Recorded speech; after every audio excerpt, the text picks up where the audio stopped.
Okay, magandang This call is now being recorded. okay. Magandang araw. Sa ngayon, ang ating topic ay tungkol sa week number 10, which is the global city. Ang learning outcomes natin for this lesson is una, ma-identify ninyo yung attributes ng isang global city, and second, ma-analyze ninyo how cities serve as engines of globalization. So before I proceed, I would like to highlight lang kung bakit ito yung topic natin kasunod ng globalization of religion. So we know that globalization, meron siyang iba't ibang mga proseso, meron siyang economic, political, cultural process, right? And hindi itong mga prosesong ito, hindi ito natatapos lamang doon sa pag-uunawa or pagtingin doon sa mga abstract, no, or yung parang it seems like abstract concepts like economics or politics. Actually, itong mga prosesong ito ay mayroon ding physical na manifestasyon, no? Ito din ay mayroong physicality, presence, okay? So makikita natin itong mga proseso ng globalisasyon actually sa mga tinatawag natin na global city. So by the end of this session, i-define natin or ma-define natin ano ba yung global city, ano yung batayan, kung paano matatawag ng global city yung mga bagay, at syempre, maunawaan natin ano yung kaukulang repercussions or parang ano din, okay, medyo lumiwanag. Pero yun ang point, no? Ano yung repercussions, ano yung mga, ano yung mga ano niya, significance yun ng ating topic, which is yung global city.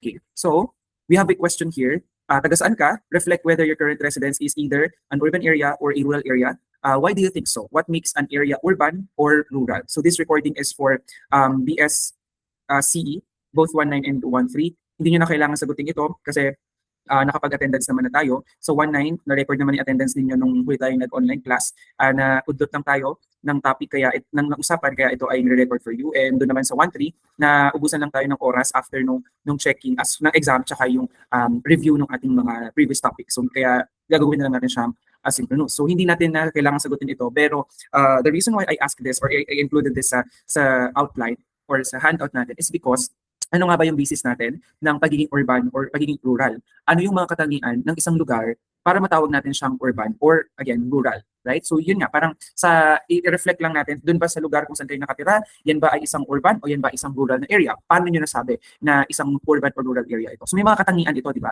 So later on, meron tayong mga i-discuss na ano tawag ito, yung okay. Meron tayong i-discuss no ng mga katangian ng isang urban area or ng city in particular, at yung emergence niya, right, sa kasaysayan. So tingnan natin. Right, the emergence of cities. Bakit mahalaga yung mga cities later on we will discuss, pero sa ngayon, cities or urban centers emerge when an area observes a growing population due to high migration and birth rate. So meron pong dalawang dahilan o dalawang reason kung bakit ang cities or urban centers ay nag-emerge. Ito ay dahil sa una, dumarami yung kanilang population. At mayroong dalawang paraan para dumami ang population ng isang lugar. No? Una dito ay syempre yung mataas na birth rates. Mataas na birth rates o maraming ipinapanganak at nabubuhay na ipinapanganak. Kumbaga napapalitan o hindi lamang napapalitan ng mga pinapanganak yung current na population but rather nalalagpasan pa niya. At yung ikalawang bahagi o ikalawang dahilan kung bakit tumataas yung population ay of course because of high migration rates. Maraming dumadayo patungo sa lugar na yon. So sa isang city, maaaring migration lamang yung dahilan dun sa ibang mga cities, no? Kaya dumarami kanilang population or maaaring birth rates lamang, mataas na rates ng kapanganakan lamang yung dahilan kung bakit dumarami kanilang population. Pero in most cities, parehong ito po ang kanilang dahilan. Bakit po nandito ang mga pictures na to, right? Kumikita natin, yan, agrarian revolution. What's going on? Ano yung kinalaman ng agrarian revolution dito sa ating topic? Okay? It was during the agrarian societies kung saan nag-emerge ang cities. Alam po natin ito. For example, dito sa picture natin sa kaliwa, itong nasa taas banda, yan po yung I think no, yung ancient Chinese civilization o yung early civilization na nag-start if I'm not mistaken sa Yangtze River. Whereas ito naman sa kanan, ito yung Mesopotamia o yung the ancient civilization of Sumer na napapaligiran ng dalawang ilog, di ba? Yung kung matatanda natin, yung Euphrates at Tigris. Why is that important? Although I know na alam natin na ang civilizations ng mga ito ay nagsisimula siya malapit sa ilog or sa delta or malapit sa freshwater. Why? Kasi ang mga cities po na yan, ang mga civilizations po na yan ay nanggaling sa agrarian societies. So simula nung nagsettle yung mga tao, of course, nagsettle sila because of agriculture. Of course, dumami yung kanilang population. Siyempre, hindi lang naman isa, hindi lang naman dalawa, pero daan-daan or umabot ng libo-libo yung mga tao na nag-stay, no? And nag-settle sa isang lugar, right? Again, nakasaksi yung agricultural societies ng growth sa kanilang economy, nagkaroon ng surplus sa products, sa food nila as well as sa time. So may mga tao na nagmamigrate towards, of course, places na mas productive yung kanilang agriculture, as well as dahil sa surplus ng food, mas naging healthy yung mga tao, or dahil sa surplus ng time, nagkaroon ng more practice yung mga tao, or nagkaroon sila ng more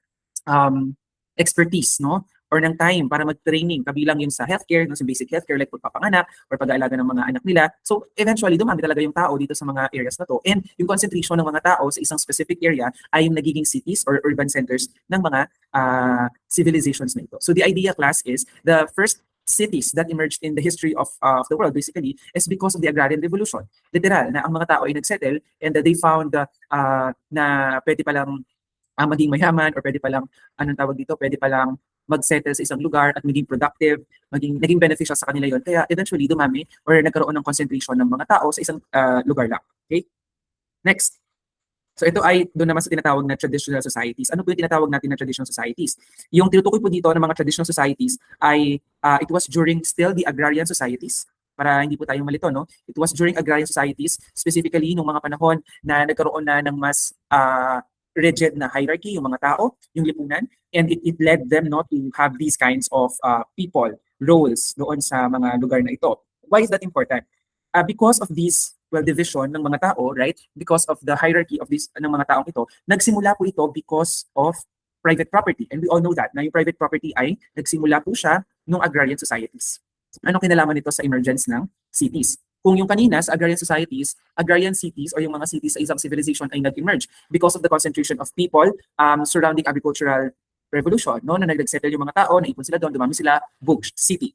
Whereas dito sa traditional societies, mas nagkaroon ng nuance yung mga societies dito. How? Because yung panahon na ito, especially no middle to later part ng agricultural societies, including yung mga feudal societies sa Europe, ganyan, and even in Japan, in feudal Japan, no?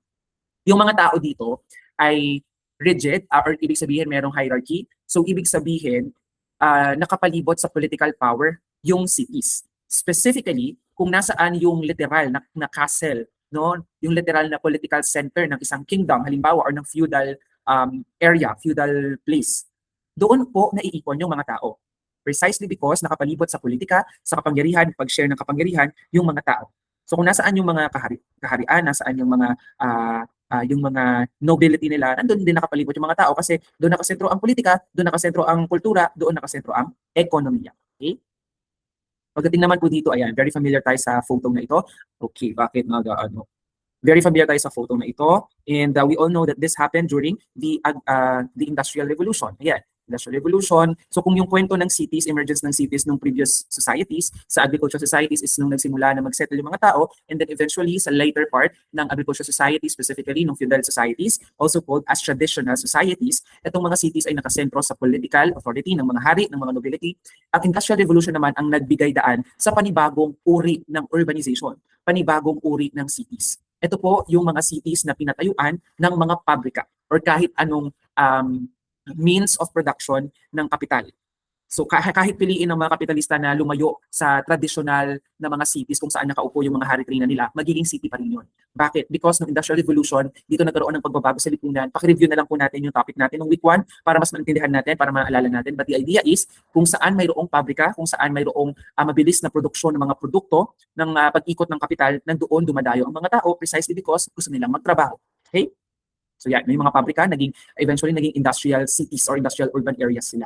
Now, when we understand this, ngayon alam na natin, no, how do we want to understand the contemporary world at paano nito na-shape yung pag-uo ng contemporary cities? Right? So, lagi natin na-mention dito that the types of societies ay may kaukulang kwento pagdating sa globalization. Konteksto po ito. Nung nakaraan, kinontextualize natin yung types of societies sa emergence ng types of media. And now, we are contextualizing the types of societies doon sa emergence ng cities. Okay? Iba rin po yung type ng cities sa contemporary world, right? There's a specific type of cities na nakapalibot sa globalization. Ito po yung tinatawag na global cities. Pero ano ba yung global city? Sabi dito, global city is still a contentious concept. Therefore, it cannot be limited to a single definition only. To understand it at its attributes, it can be patterned to different processes of globalization, right? So yung global city in itself, hanggang sa ngayon, contentious pa rin siya or hindi pa rin nagkakasundo yung mga scholars doon sa paano ba natin una i-define at i-categorize ang isang city kung global city siya. Hindi pa po tayo nagkaka-agree. So pwede nating tanungin, ang BGC ba ay isang global city? Well, andun yung global city sa pangalan, di ba? Bonifacio Global City. Pero the thing is, base sa literature, base sa mga eksperto, makukonsider pa talaga natin siyang global city. Okay?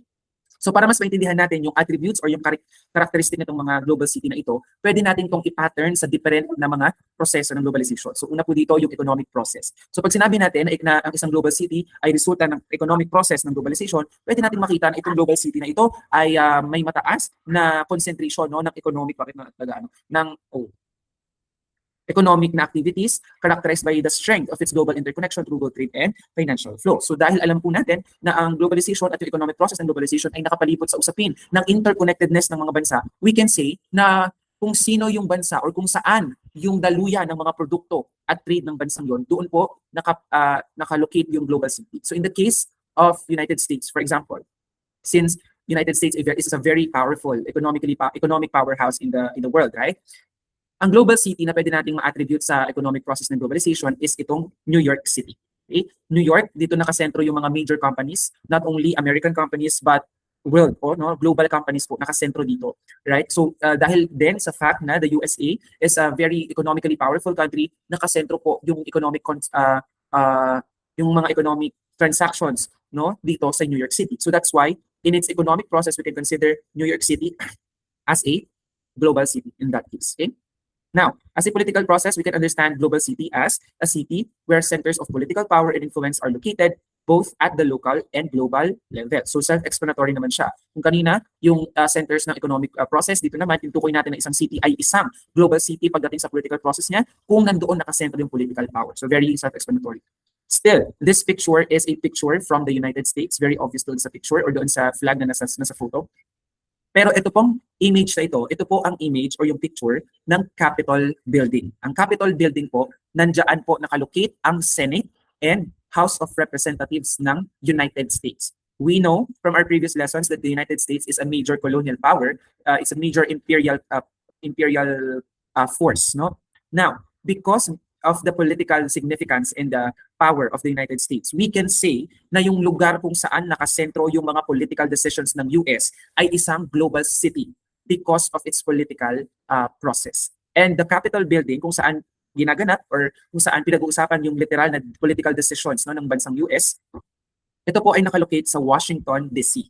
Washington DC yung capital ng US, and we can say that Washington DC is the capital or is a global city by virtue of the political process of globalization. So we can understand global city in its next type. So by the way, aside from Washington DC, the picture here is an image from The Hague, Netherlands. So The Hague is a very important, a very powerful country. It's not a powerful country per se, pero kasi sa The Hague po, sa Netherlands, nakabase yung maraming international tribunal, including yung ICC o yung International Court of Justice. Right? So imagine that an international court na nag-uusig sa mga international leaders, right? At mayroon silang authority to decide on the fate of these leaders. At yung decision nila ay magkakaroon ng epekto or impact doon sa jurisprudence and sa batas, international law. So very powerful yung fact na yun. So merong prestige ang The Hague pagdating sa international tribunals. And also, yung Philippines at China, nung pinagdadebatihan yung status ng West Philippine Sea, it was actually here in The Hague, nakabase yung tribunal na yun. Okay? Yung UNCLOS, UNCLOS yung batas, pero yung tribunal na nag-decide at nag-uphold sa UNCLOS in favor of the Philippines ay nandito po sa The Hague. Okay? So we can consider The Hague as a global city. Let's skip this. This is Jakarta in Indonesia. This is a global city. Kahit Jakarta yung headquarters ng ASEAN, hindi ba siya may consider as a regional city? Well, technically, since regions are a result of global processes, we can say that even Jakarta is a global city by virtue of its centrality, or dyan nakabase po yung headquarters ng Southeast Asia. Since Southeast Asia, ASEAN specifically, is a result or effect of global processes.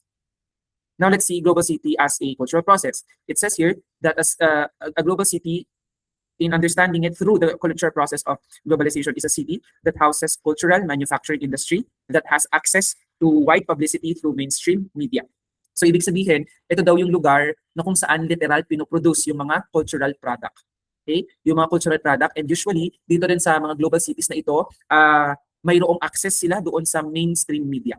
So nagpo-produce sila ng cultural product at meron silang access doon sa pag-disseminate ng mga produktong ito. Anong halimbawa po? Hollywood.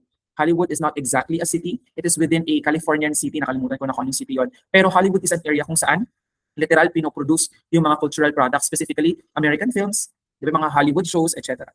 And meron silang machinery, meron silang kakayahan na i-disseminate itong mga cultural products na yon, di ba? Through producers, directors, etc. May budget sila, in other words. Now, when we try to understand global city as a social process, it says here that it is a city with a diverse population due to thick migration patterns, often from other countries. So, yung social process na kasama dito is, of course, pagka maraming dumadayo at lumalaki yung tinatawag na diversity ng isang city or isang lugar.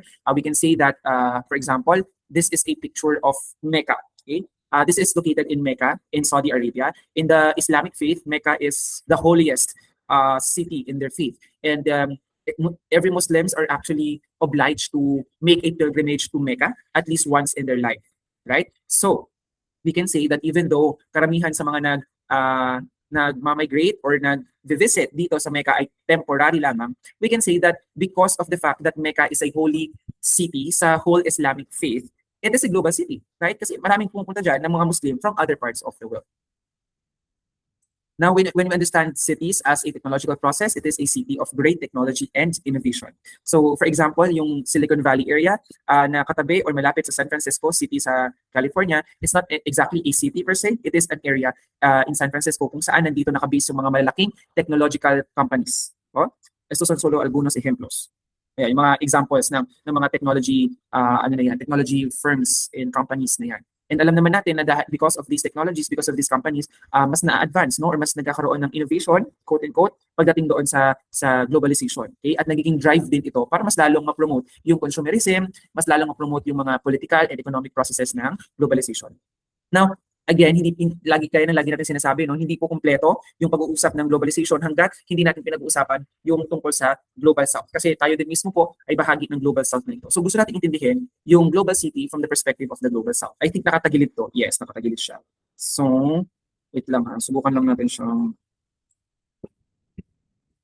exit ko muna. So this is the photo.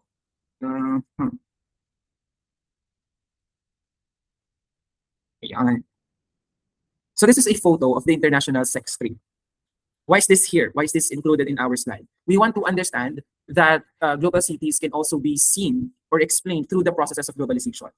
And, well, sex trade is not entirely part of the process of globalization, pero isa po ito sa consequences ng globalization. Dahil mas madali po yung pagta-transport at pagta-travel sa mundo natin ngayon because of globalization, nangyayari po yung ganitong realities.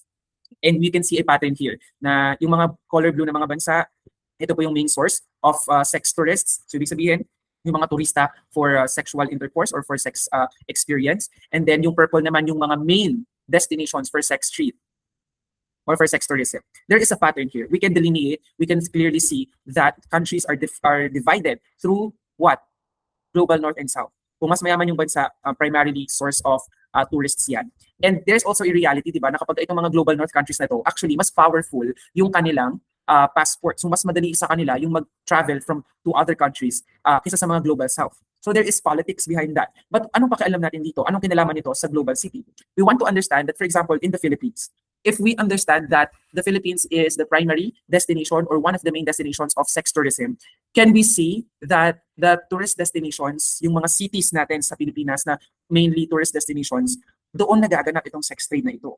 Or di ba nakikita natin na maraming mga Pilipino, kababaihan, at hindi lang mga kababaihang Pilipino, kahit mga lalaki, lalong-lalo na maraming mga bata ang napipilitang mag-engage sa sex work because of the fact na nasa Global South sila. At meron silang parokyano from Global North na willing magbayad, right, for their services. So in that sense, can we see na equal footing yung mga sex workers from Global North and Global South, especially if driven tayo ng financial struggle. So what do we mean by this? This is one of the patterns, no? I think if we see global cities as a manifestation of the processes of globalization, we can also say that tourism is one of the enablers of sexual trade in the Philippines.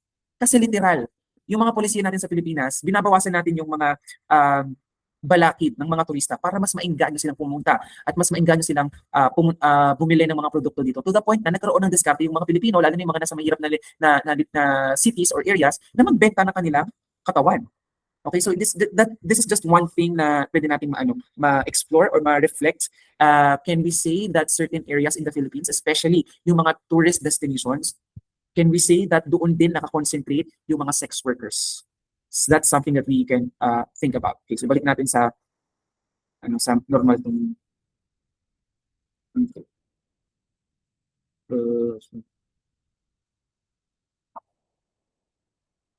so let us look naman doon sa tinatawag na significance and consequence of global city. Siyempre, yung global cities and yung discussion niyan, ang gusto natin makita dito ay yung significance niya doon sa una sa subject natin at yung pag-uunawa natin sa contemporary world. So global cities are, and I've mentioned, please take note of this, global cities are physical manifestations of the globalized world. This means that globalization's benefits and repercussions are also found in these spaces. So pagdating sa economic repercussions or benefits niya, or consequences, una, burgeoning gap between the rich and the poor. The rich gets richer and the poor gets poorer. Burgeoning, ibig sabihin lumalawak po. Mas lumalawak yung gap between the rich and the poor. Alam natin ito, lalo na sa global city. Free professionals versus shop laborers, yung distinction between skilled and unskilled workers. Dahil concentrated nga yung economic processes dito sa global cities na ito, dito din natin matatagpuan yung not only the division between the rich and the poor, but the division of skills. Bakit nga ba mas saan po nanggagaling kaya yung pinag-iba ng tinatawag na skilled labor or skilled worker kaysa dun sa unskilled? For example, how can we say that civil engineers are more skilled than carpenters na merong 20 years of experience sa carpentry? Kasi nakapag-aral yung civil engineer? Kasi nagbayad kayo ng tuition? Yung mga ganun, no? So, ibang usapin pa yon yung distinction between the skilled and unskilled workers, ibang usapin pa siya, pero usually mas salient siya or mas obvious siya sa isang global city. Gentrification of surrounding suburban areas, yung mga cities na maraming economic na economic na activity, yung mga surrounding na suburban areas sa mga katabing bayan niya, katabing areas niya, na-gentrify po siya. Ano ba ibig sabihin ng gentrify? Gentrify po, ito yung proseso na kung saan maraming nagmamigrate na well-off o yung mga mas mayayaman. Tapos ang tendency, di ba, we know that the law of supply and demand, kapag nagmamigrate sila dito sa mga lugar na to, syempre kailangan nila ng lupa, kailangan nila ng matitirhan. So dumataas yung demand for land. And therefore, tumataas din yung presyo ng land. And hindi lang kasi doon natatapos yun. Pag tumaas kasi yung presyo ng land, tumataas din yung presyo ng mga bilihin. So ibig sabihin, ang isang epekto ng gentrification ay yung mga lokal na hindi naman ganun kayaman o hindi naman ganun ka well-off, nahihirapan silang makasabay doon sa pagtaas ng presyo because of gentrification. So isang halimbawa, yung best example of gentrification in the Philippines is Siargao. Diba? Siargao, naging sumikat yan kasi yan yung lugar na pwedeng mag-relax ng mga mayayaman, maraming dumadayo dyan. Pero yun nga yung nangyari, yung mga lokal, marami sa kanila ang nahihirapan ng maka-keep up doon sa gentrification na nangyayari. Tumataas yung presyo ng bilihin, ng lupa, etc. And isa ring consequence po ng economic consequence ng global city ay yung pagkakaroon ng manipis o kaunting middle class dahil ina-outsource yung mga services. Ito ay mas prominent sa mga global north countries. Pagdating naman po doon sa kanyang social consequences, una, makaka-observe tayo ng thick migration patterns, influx of foreign tourists, workers, investors, students, etc. So maraming mga foreign na mga students, tourists, investors sa isang global city. No? Yun yung kanyang social. Yung UNCLOS, well, UNCLOS yung batas, pero yung tribunal na nag-decide at nag-uphold sa UNCLOS in favor of the Philippines ay nandito po sa The Hague. Okay? So we can consider The Hague as a global city. Let's skip this. It's not just, but this is Jakarta in Indonesia. This is a global city. Kahit Jakarta yung headquarters ng ASEAN, hindi ba siya may consider as a regional city? Well, technically, since regions are a result of global processes, we can say that even Jakarta is a global city by virtue of its centrality, or dyan nakabase po yung headquarters ng Southeast Asia. Since Southeast Asia, ASEAN specifically, is a result or effect of global processes. Now let's see global city as a cultural process. It says here that as a global city, in understanding it through the cultural process of globalization, is a city that houses cultural manufacturing industry that has access to wide publicity through mainstream media. So ibig sabihin, ito daw yung lugar na kung saan literal pinoproduce yung mga cultural product. Okay? Yung mga cultural product, and usually dito rin sa mga global cities na ito, mayroong access sila doon sa mainstream media. So nagpo-produce sila ng cultural product at meron silang access doon sa pag-disseminate ng mga produktong ito. Anong halimbawa po? Hollywood.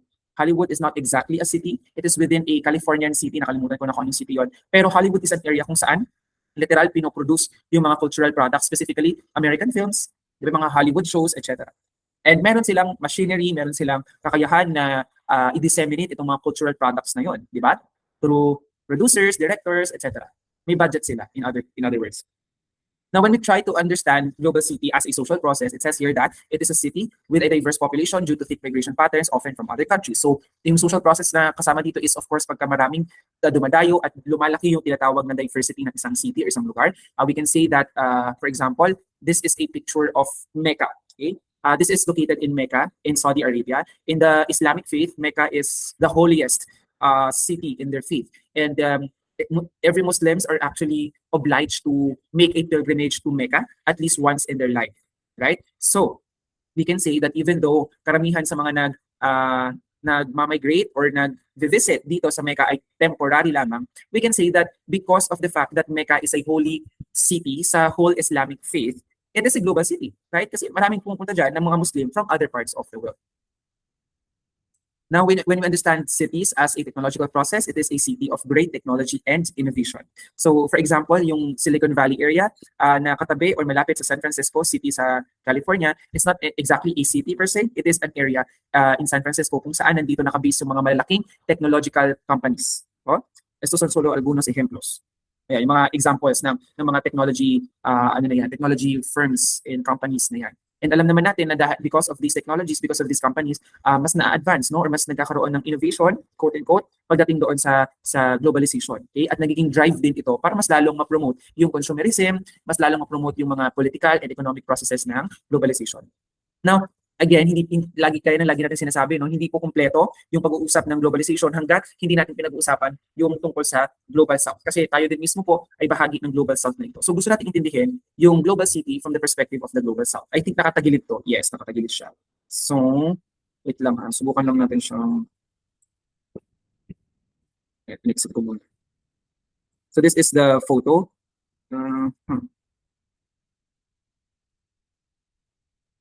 Ayan. So this is a photo of the International Sex Trade. Why is this here? Why is this included in our slide? We want to understand that global cities can also be seen or explained through the processes of globalization.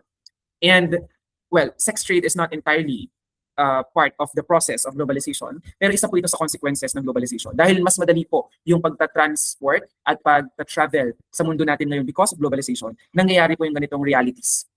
And we can see a pattern here na yung mga color blue na mga bansa, ito po yung main source of sex tourists. So ibig sabihin, yung mga turista for sexual intercourse or for sex experience. And then yung purple naman yung mga main destinations for sex trade or for sex tourism. There is a pattern here. We can delineate, we can clearly see that countries are divided through what? Global North and South. Kung mas mayaman yung bansa, primarily source of tourists yan.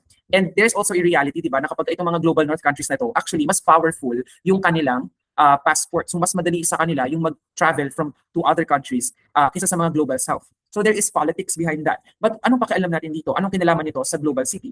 We want to understand that, for example, in the Philippines, if we understand that the Philippines is the primary destination or one of the main destinations of sex tourism, can we see that the tourist destinations, yung mga cities natin sa Pilipinas na mainly tourist destinations, doon nagaganap itong sex trade na ito?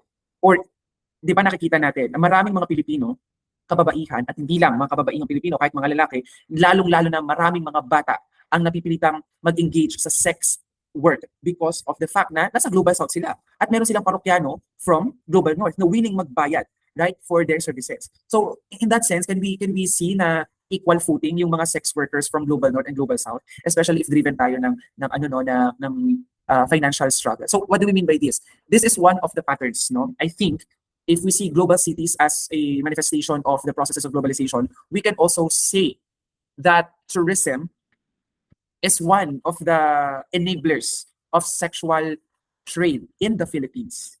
Kasi literal, yung mga polisiya natin sa Pilipinas, binabawasan natin yung mga balakid ng mga turista para mas maengganyo silang pumunta at mas maengganyo silang bumili ng mga produkto dito. To the point na nagkaroon ng diskarte yung mga Pilipino, lalo na yung mga nasa mahirap na cities or areas, na magbenta ng kanilang katawan.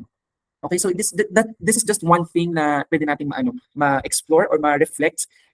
Can we say that certain areas in the Philippines, especially yung mga tourist destinations, can we say that doon din nakakoncentrate yung mga sex workers? So that's something that we can think about. Okay, so balik natin sa sa normal tong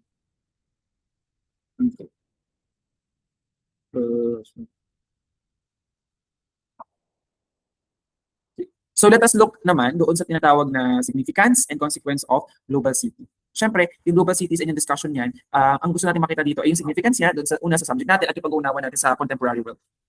So global cities are, and I've mentioned, please take note of this, global cities are physical manifestations of the globalized world.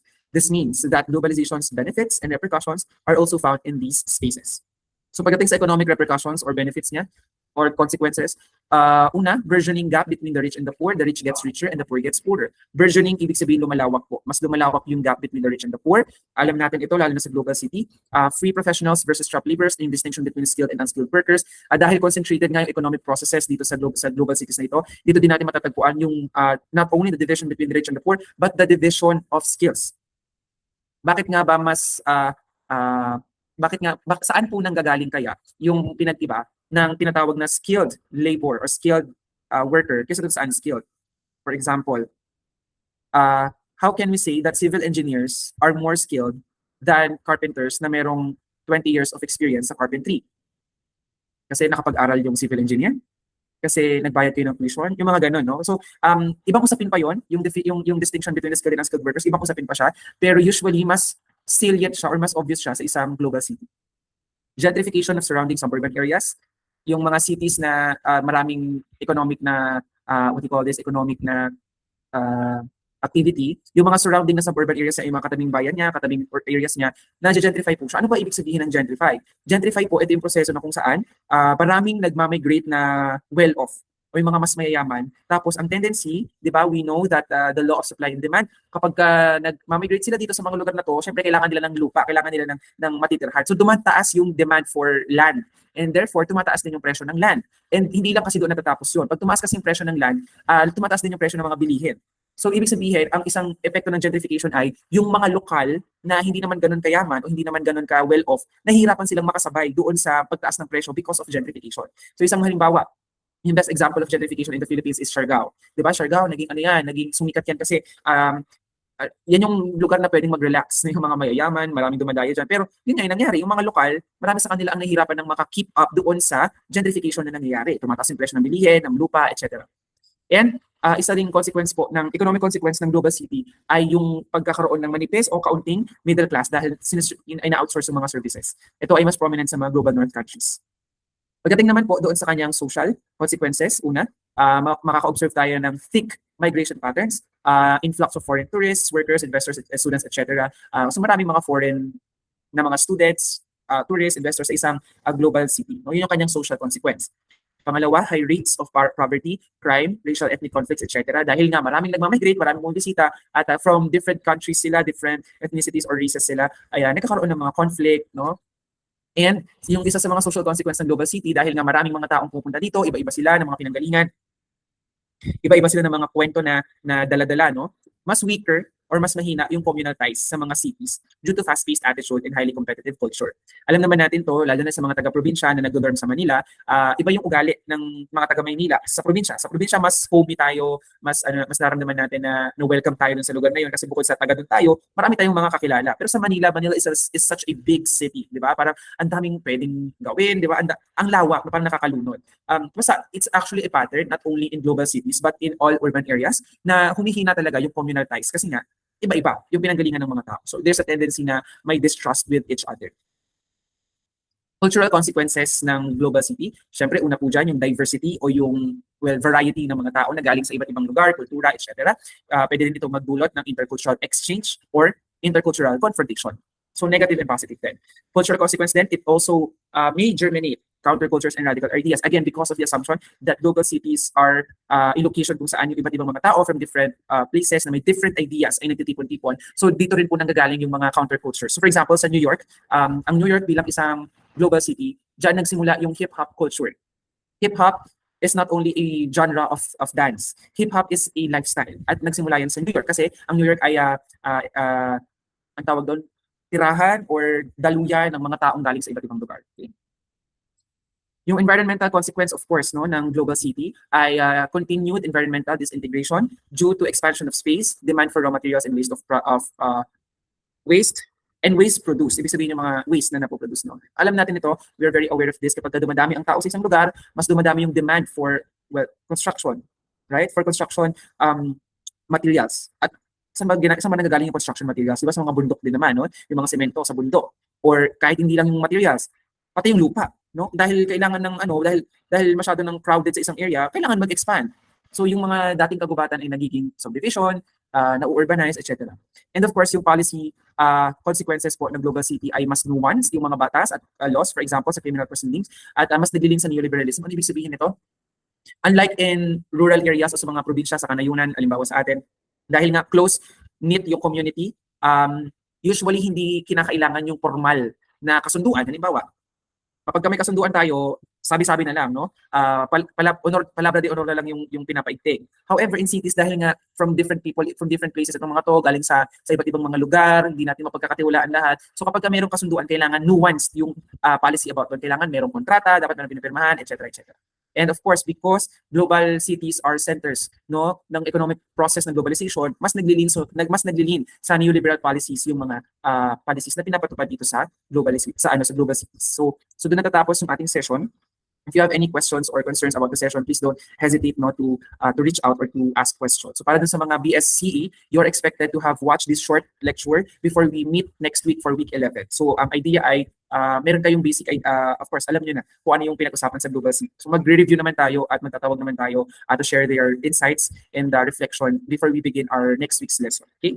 So maraming salamat sa inyong atensyon. Hanggang dito na lamang, and I will see you all for our next topic.